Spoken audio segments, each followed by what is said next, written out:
Nick Hajazi, the founder of the Mendez Cartel, here with the co-founder boys. Oh, let me turn this volume up. Say it one more time.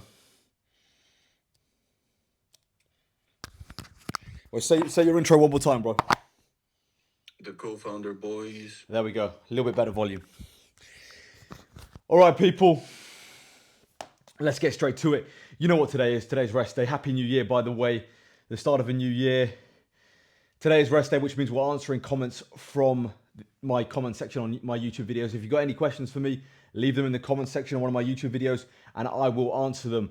Boys, before we get into the video, join the Mendez Cartel. It's 2025. If you want to get in the greatest natural shape of your life and get as strong as you've ever been naturally, join the Mendez Cartel. I've just released the advanced push-pull legs program to complete the set, which means I've now got 9 programs. You'll have full access, not just to the programs, but to us, the community feed, 24/7 support from us, access to Zoom calls. Inside the Mendez Cartel, you can immerse yourself in a brotherhood and build your greatest and strongest natural physique ever.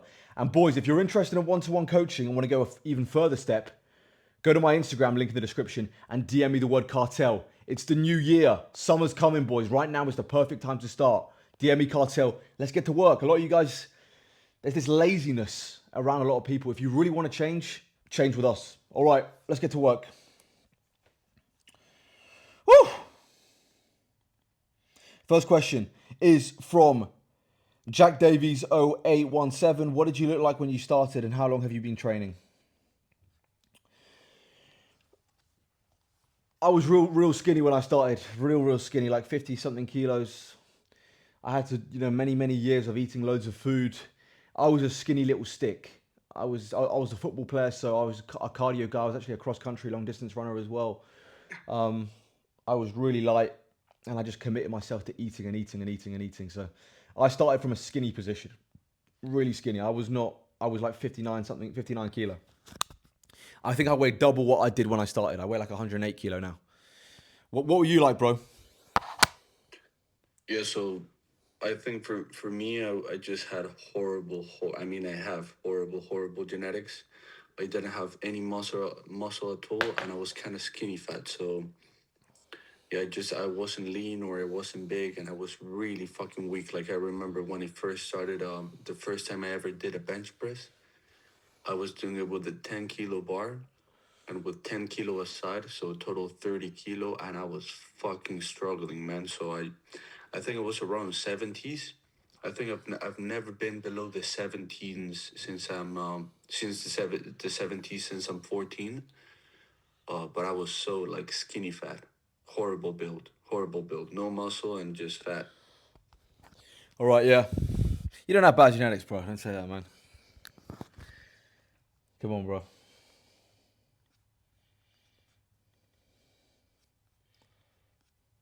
All right, next question is from Das. I can't even pronounce this, bro.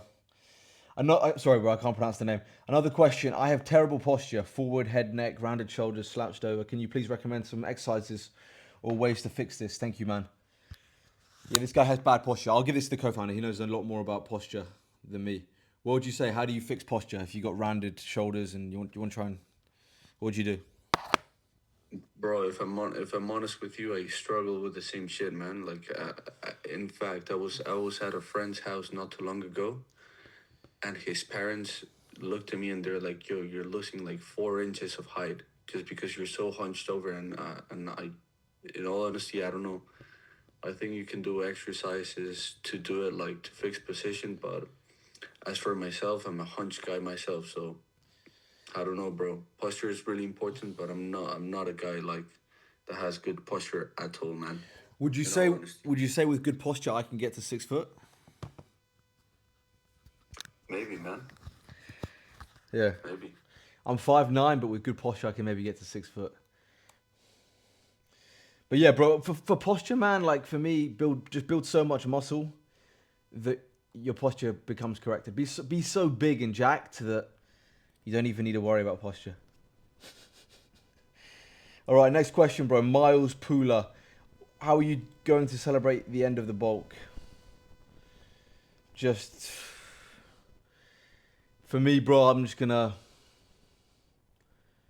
be thankful to Jesus, man, that I survived it, because I'm on my last legs right now, man. I don't know how I'm getting through this walk. I feel like vomiting right now, to be honest. My stomach's full right now. I'm just gonna be grateful that I've got through it because it's not been fun. The last couple of months have been absolute hell. Next question. When bulking, next question from Clyde Ramos 9356. When bulking and when you get sick and can't train, do you keep the bulking calories, stay maintenance, or go on a slight deficit? Thanks, sweet baby mama. Thanks for the question, brother. I've never missed a training session because of sickness. I've been sick, but I've still trained, which I don't recommend, by the way. Don't do what I did because I'm crazy. So I would not do what I do.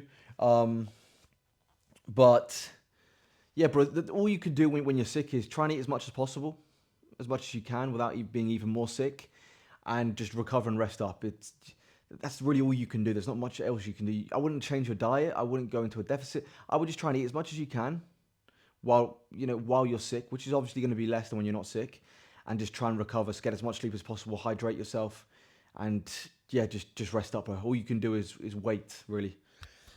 Any words of advice for sickness, bro? Yeah, man. I mean, if you're sick, bro, it's just better to give like your immune system time to help the sickness get away. If you're just gonna be hammering the weights, which I have done in the past. Like I remember last bulk, I was locked in. I was not missing any sessions, and yeah, I was just eating big. I trained like I got sick twice in a row. Like I got a cold, and I trained all throughout the cold, and it took like 3 weeks to go away, and then yeah, it got better, and then 2 weeks after I got another cold, and I kept on training. So in my opinion, it's just better to rest, to eat as much as you can, obviously, but you won't be able to get all the food in.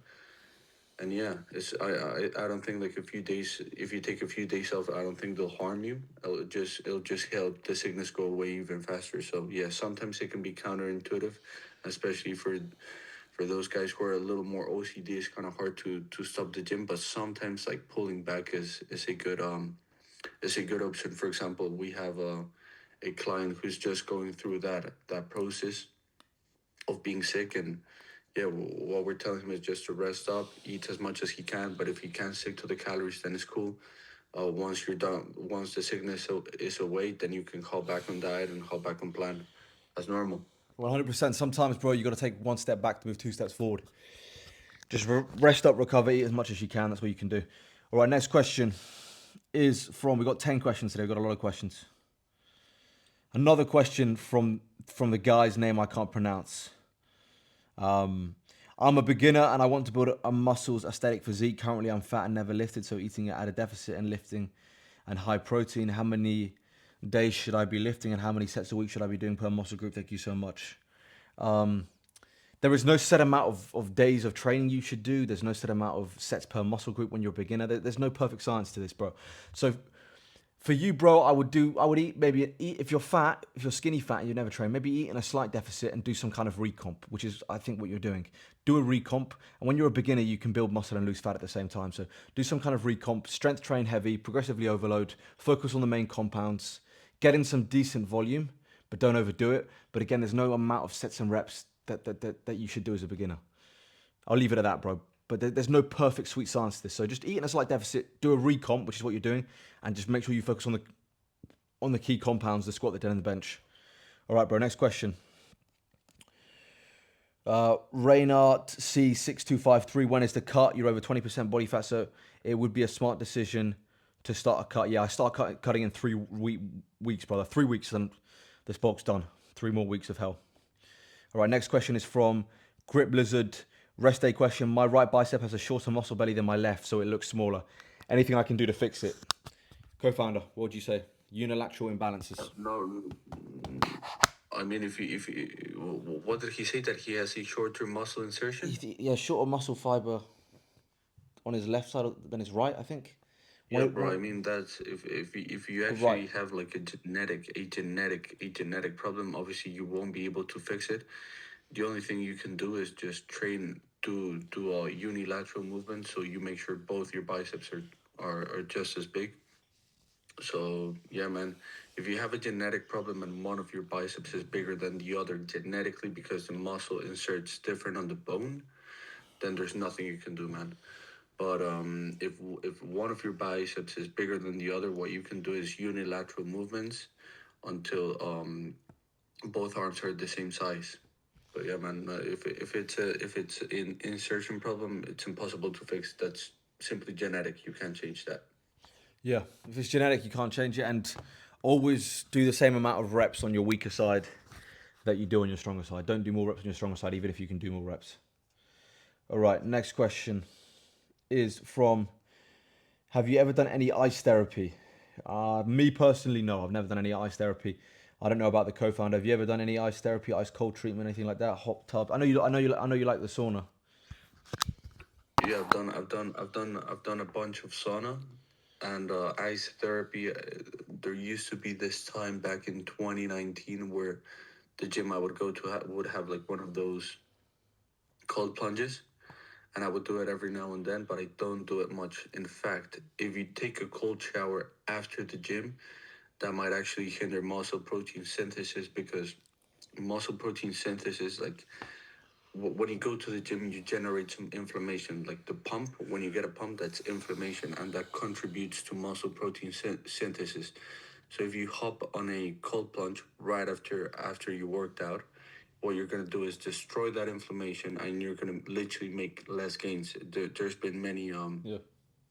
scientific studies proving this. So yeah, bro, if you're gonna do cold plunges, do them before your workout rather than after your workout, and that also includes cold showers and anti-inflammatory pills. Yeah, well said, co-founder. All right, next question is from Matthew Wewitz 9249. Rest day question. I do a PPL split, and to be honest, I never really train abs. If you had to pick like 2 to 3 exercises for this, what would you recommend throwing into a split? So for abs, man, I have my staples: easy bar cable crunches, um, hanging leg raises, and some kind of oblique movement. I like to do plate side twists. Those 3 exercises for me: easy bar cable crunches, hanging leg raises, and plate side twists for me are the 3 best exercises I do for abs that I've done. You don't need to do much for abs. For me, you train abs on all your compounds. Just do a little bit of direct ab work at the end of one or two of your sessions, and that's more than enough. All right, final question. Bro, I'm thinking of changing my split to a 4 day. I always go to the gym and feel like my CNS is always fried and I'm always sore. I think with an extra rest day, I can grow more muscle. Do you agree, bro? Co-founder, what do you think? More rest days. He wants to lower his split days for more rest because he feels like his CNS is fried. It really comes down to your exercise selection, man. I mean, if you can, if you, I mean, you didn't tell us how many days you're training at the moment. So I'm assuming that you're training 5 days a week. If you're adjusting volume accordingly in each session, then you can get the 5 days perfectly. If you are more of a crazy high volume guy, then maybe tapering down to a 4 day split might be beneficial for you. But I think you can still adjust it to the 5 day. In my opinion, the best split is the 5 day split, which is what Nick and I follow. Yeah, bro, just be wary of exercise selection. You know, don't be doing too many taxing movements. You can still do a 5 day split, but just be very wary of the exercises you implement. Don't be squatting 3 times a week. Don't be deadlifting 3 times a week. Be very intelligent with how you squat and deadlift. Make sure your squat and deadlift are as far away from each other as possible. Make sure your programming's on point. Make sure your exercise selection's on point, and you can do a 5 day split. If you really want to do a 4 day split and you feel like you need the extra recovery, sometimes less volume can actually help some people. So it might actually help you. Doing a 4 day split might actually be a good thing. Less days of training, more recovery, it could help. But you can still very easily recover from a 5 day split if your exercise selection's on point. Thank you for the question though, brother. I think that is the last question. Let me double check. Yeah, thank you for the question, Goku Solus at 07. That's 10 questions. We get a bloody lot of questions, so I can't always answer every question. I try and pick out the best questions. Sometimes I get too many questions to fit into a YouTube video, so guys, put your questions in the comment section. I'll answer them next rest day. Happy New Year, boys. Guys, make this year the best year of your life. I'm not a huge fan of New Year's resolutions and New Year and that kind of stuff. I put the work in every day. I don't like the idea of New Year's resolutions, but some people do like using them, and that's fine.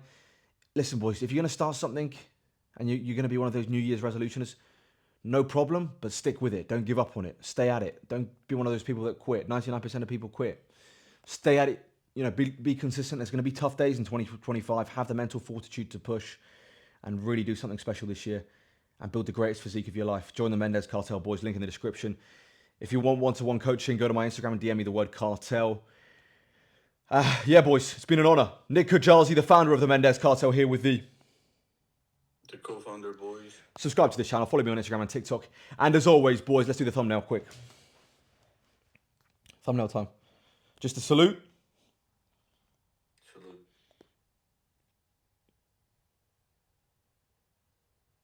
All right, boys. And as always, long live King Charles III and God bless Sir Winston Churchill.